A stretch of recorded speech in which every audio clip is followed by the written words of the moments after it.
Okay, so in the previous tutorial we have implemented a feature to find out what's the nearest resource for a specific worker, right?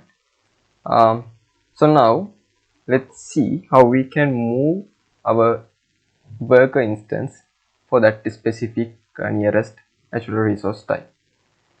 And we'll start the testing with the lumber as usual. So I'll disable the barn, the mine, right? And let's simulate our game one time and check whether we find out the nearest resource correctly. Yes, we still find out the nearest resource. And yeah, so now simply what we have to do is we have to determine the location of that nearest natural resource, and we have to tell our AI character to move to that specific location. Okay, that's the idea. So first let's find out the location.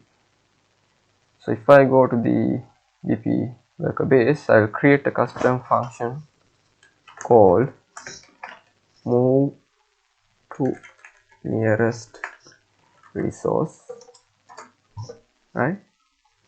And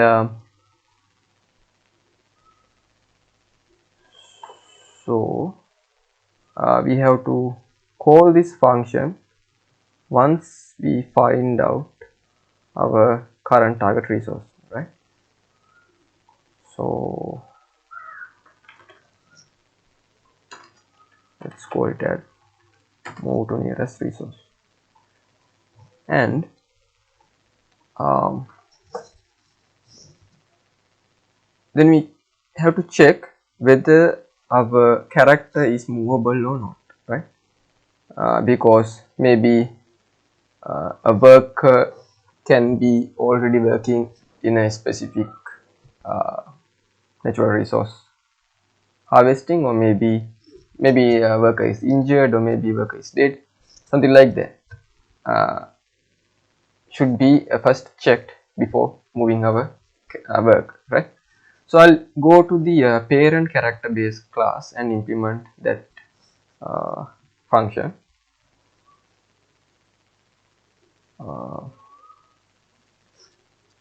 My engine is kind of lagging.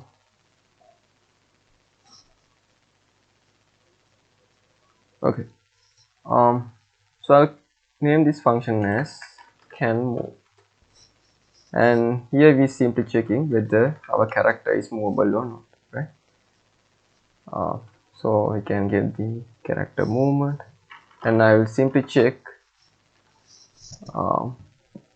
whether this character is moving on ground or not, right?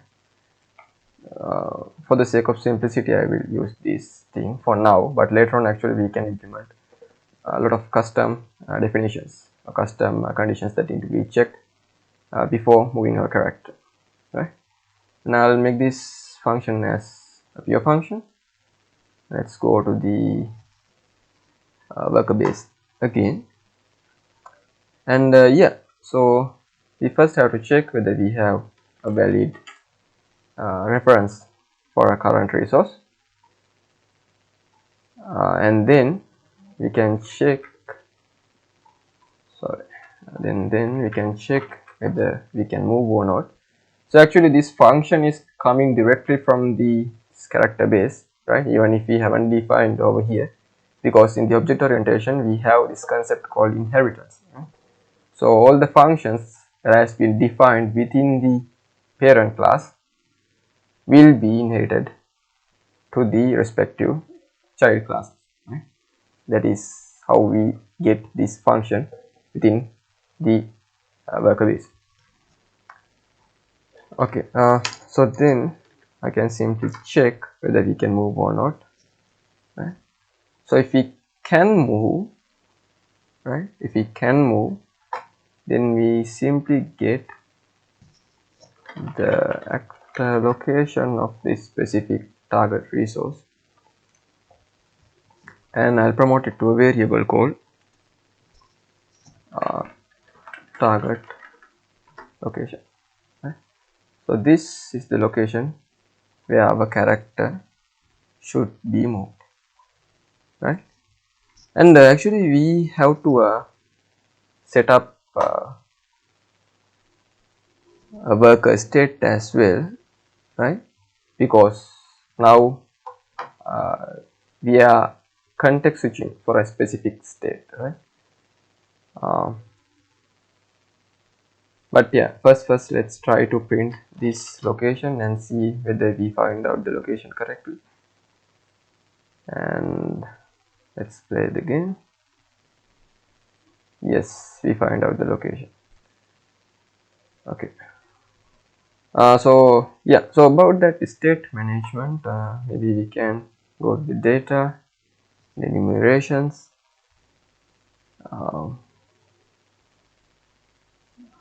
Let me first check my documentation. Yeah, the data and enumeration, and let's create an enumeration called worker state, right?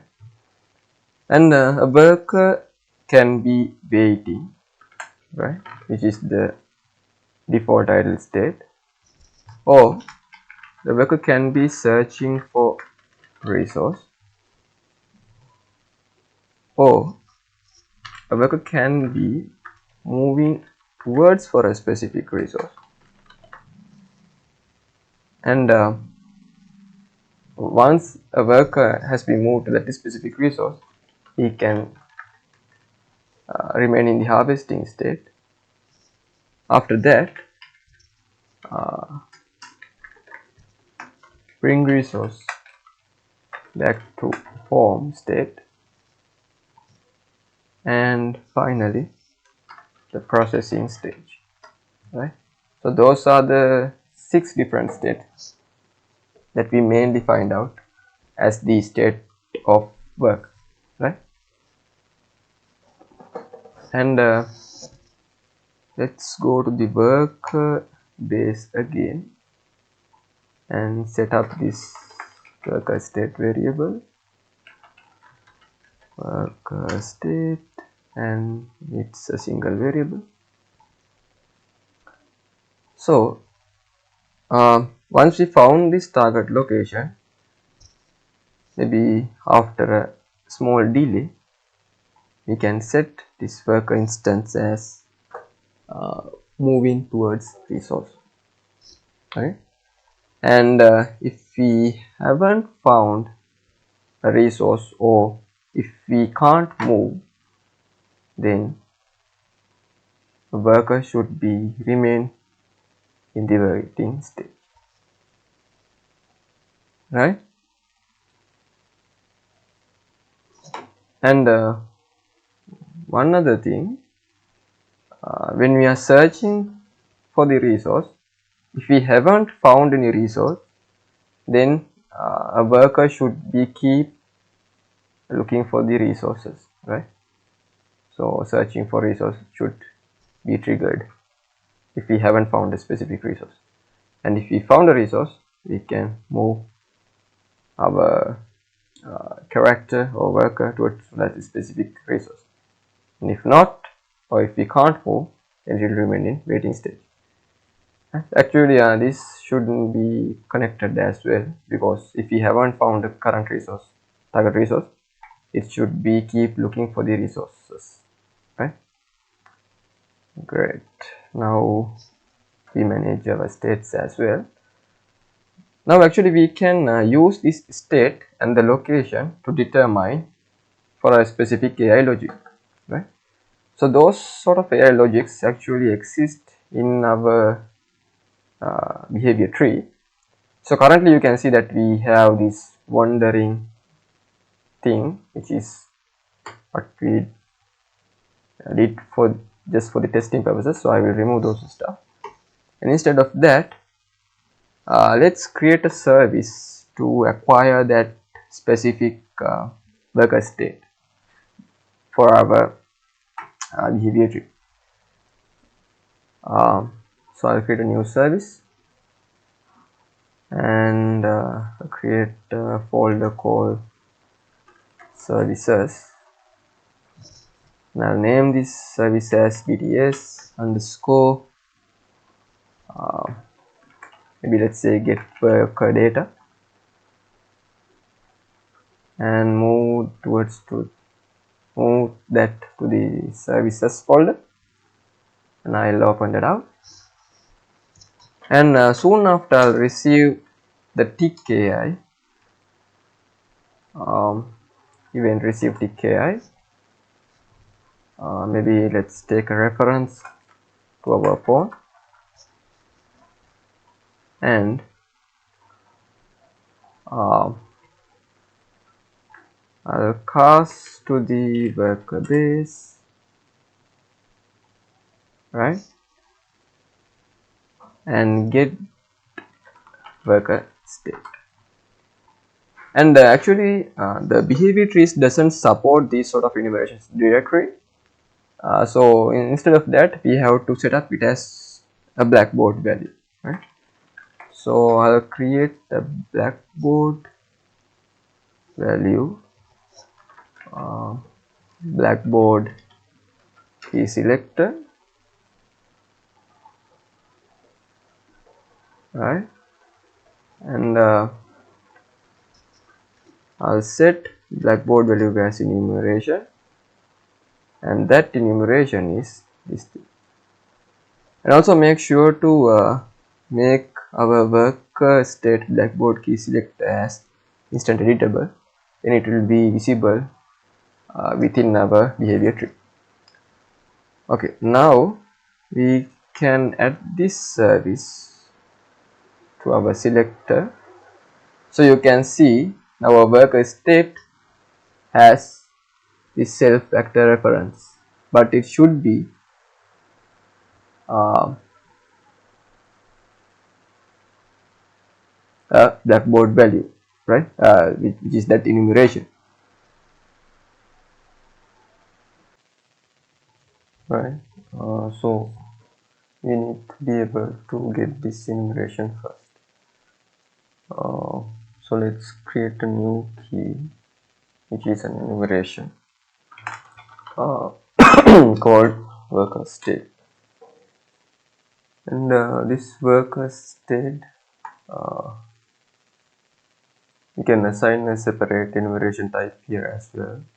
So in my case maybe I can put e worker state, and even if you haven't put this enumeration value actually it will work, but for the safe side it's the best practice to use a predefined enumeration type as your blackboard enumeration. So in my case I'm going to use e underscore worker state, and then we can go back to the behavior tree and select this state and assign that worker state enumeration as the worker state. So underline what happened is that in this behavior tree service, first it will get the worker state, the actual enumerated value from the specific worker, and set this blackboard key. So the blackboard key is this value which exists over here, and this value will act as a global variable where you can access throughout this behavior tree, right? So that's the workflow. And yeah, for testing maybe we can try printing the worker state enumeration value.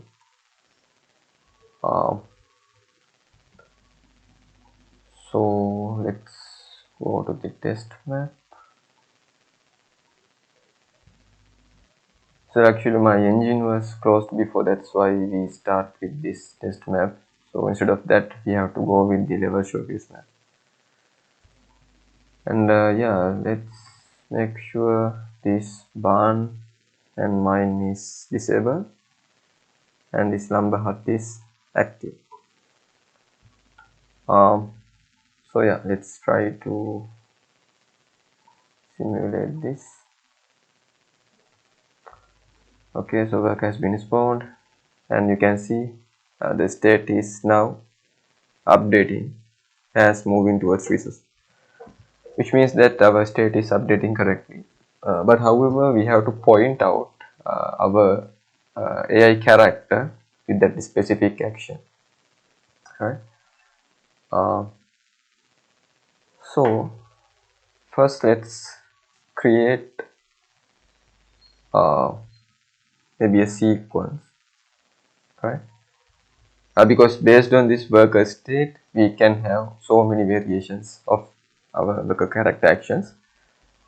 So that's why we perform this sort of deviations or branches, right? And the sequence is set of actions that you perform sequentially, such as maybe waiting, moving towards to target, and performing some action, something like that. And this specific sequence can be type guarded as well to verify or to execute only in a certain worker state. So in our case, we have to execute a task which is known as move to resource when the worker state is set as moving towards resource. Right? So in order to do that, first let's add a decorator. So you can see that this is a blackboard based condition.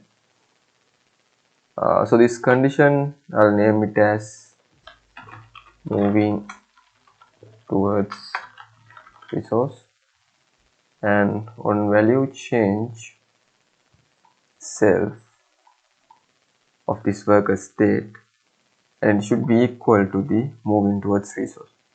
So whenever our blackboard variable is having moving towards resource, it should execute a task which makes our AI character moving towards resource, right? So in order to do that, we can create a new task. So I'll use this BT task blueprint base as our base character or parent class. And I'll name this as btt underscore move to resource, and let's keep that in tasks folder and open that out. Okay, so now here we have to specify the logic related to moving our character. So we can do that based on two different functions. Actually, first one is the receive execute AI, which means the very first initialization function that we call, and we can call this function for each KI as well.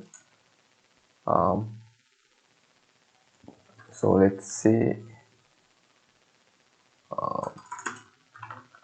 receive TKI, but maybe later on we can disable this thing as well, but first let's try both of these stuff, and let's do optimization afterwards. So we need a reference for our form from both of these functions, and if we have a valid point reference, we can actually move our target. So let's cast to the worker base, and in the worker base maybe we can promote this to a separate variable called worker ref.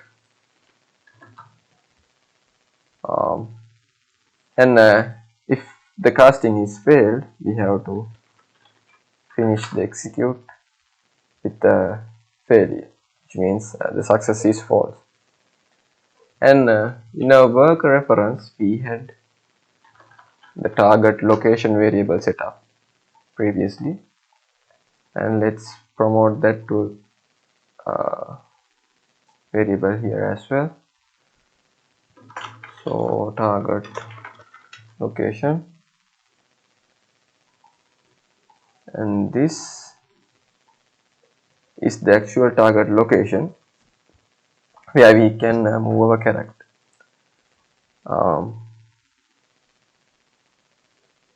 So how we can do that? Basically, first we can get the current resource, right? Because we have to move our character towards this current resource, and if this is valid, right? If this is still valid, we can move our AI to by manipulating this pawn with respect to this specific target, and so the acceptance radius for now I will keep it as maybe 100, and stop on overlap is checked. So, okay, and then maybe for the debugging purposes, actually we can print a debug point as well. So let's draw debug sphere on this target location. Sorry. And yeah, for the duration I will use 5, the thickness maybe I will use 2, and the line color maybe let's use some yellowish color to represent it is the debug point. And if it is success, we can finish the execution as a success, and if not, we can actually wait some delay, because if it is a failure, it shouldn't execute directly. It should wait some time and start again, and the execution result or execution status is false, right? Okay, so that's the basic of movements, and we can actually now call this task at our behavior tree. Okay, so let's try to simulate it again. Okay, work has been spawned, and you can see it's determining the correct positions that need to be moved, because we can see this debug pointer. However, our character is not moving it. So maybe the issue is at the nav mesh. Yeah, so you can see when we toggle our nav mesh, these areas has become green, but this very closed area near our tree is not become green because it's not navigatable by our radius. So this is happened because of the existing collisions in our resource classes. So in order to navigate these sort of areas, for now let's try to disable the collisions in our natural resource base under the static mesh.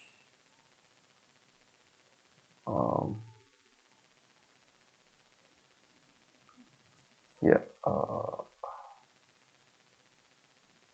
overlap all dynamics.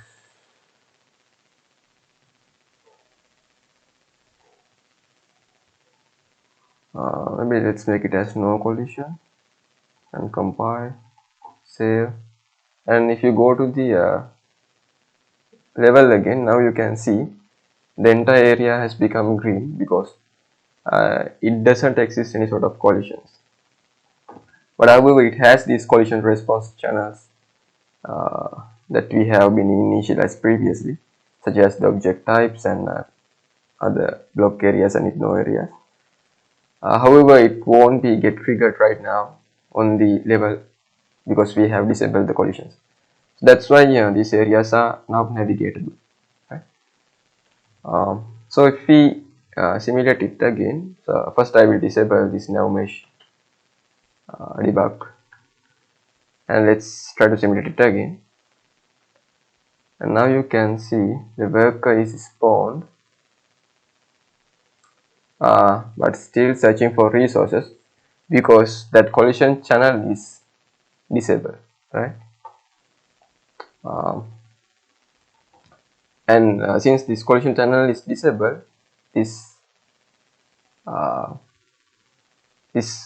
resource building base can't recognize or can't capture this specific resource type. So actually, in order to prevent that, we have to make it as query only, no p6 collisions. No, still give this issue. Maybe p6 only, no query collisions. Yeah, let's try to play it again. Yeah, still it's not working correctly, so maybe we have to try a different thing. So let's make it as collision enabled, and let's try to maybe ignore these three stuffs and block only the resource. Okay, now let's try to play again. Okay, now you can see our web character is moving towards to that specific resource.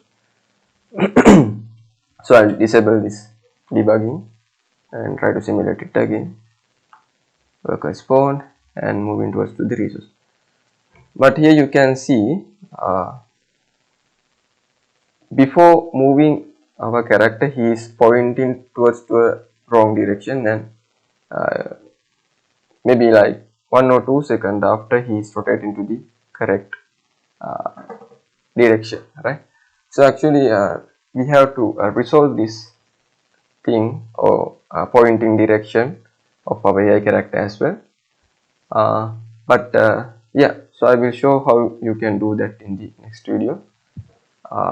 For now, we have our very basic movements towards to the resource.